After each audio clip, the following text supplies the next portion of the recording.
बारामती विधानसभा मतदारसंघातून अजित पवार यंदा लढणार की नाही यावरून आता चर्चा सुरू झाल्यात।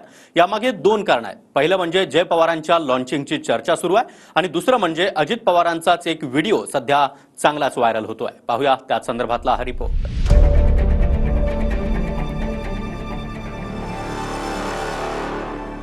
अजित पवार यंदा बारामतीतून विधानसभा लढणार का अशा चर्चा सुरू झाल्या आहेत। चर्चेचं पहिलं कारण म्हणजे शरद पवारांच्या राष्ट्रवादीकडून बारामती विधानसभेसाठी युगेंद्र पवारांचं नाव चर्चेत आहे।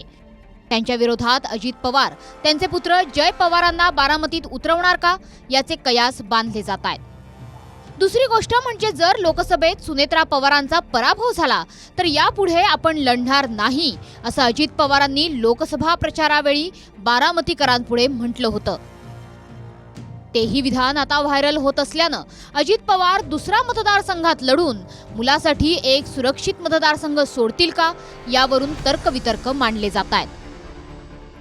आम्ही उभा करू त्या खासदाराला विजय केलं पाहिजे तर मी पुढं विधानसभेला उभा राहील। मी खरंच तो मी नाहीतर खुशाल मी जर मला साथच देणार नसतील तर मला माझा प्रपंच पडलाय, मला माझे धंदे पडले। बारामती म्हणजे अजितदादा आणि अजितदादा म्हणजे बारामती अशा प्रकारचं समीकरण आहे। या ठिकाणी अजितदादांनीच लढलं पाहिजे। दादाला महाराष्ट्राला दादांची गरज आहे आणि बारामतीला दादांची गरज आहे। त्यामुळे दादा बारामतीतूनच लढतील आणि माझ्या मते दादा एक मागच्यापेक्षाही जास्त मते दादा या ठिकाणी निवडून येतील। असं होणार नाहीये, कारण की नेतृत्व बारामतीचं अजितदादांचंच आहे आणि तेच इथनं उभं राहणार आणि तेच या ठिकाणून 100% निवडून येणार आहे, त्यात काय खात्री आहे। लोकसभा निवडणुकीत सुप्रिया सुळेंविरोधात महायुतीनं तगडं आव्हान उभं केलं होतं, मात्र निकालात ते परावर्तित करू शकले नाहीत।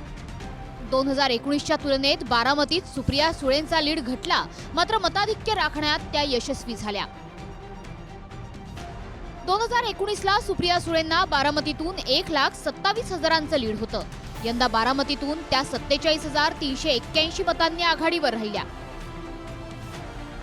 दुसरीकडे अजित पवारांनी 2019ची विधानसभा 1,65,000 मतांनी जिंकून विक्रम नोंदवला होता।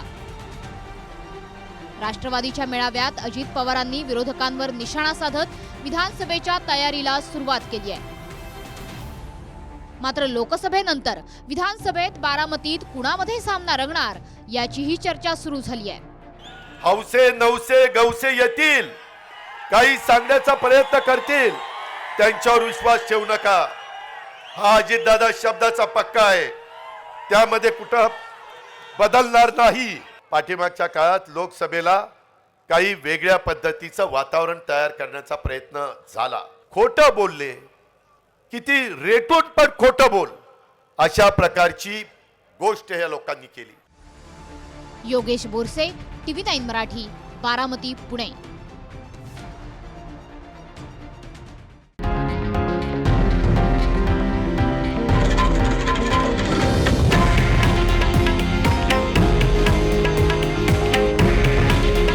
हे आहे देशातील नंबर 1 न्यूज नेटवर्क आणि आपण पाहत आहात TV9 मराठी। काळजी तुमची, हित महाराष्ट्राचं।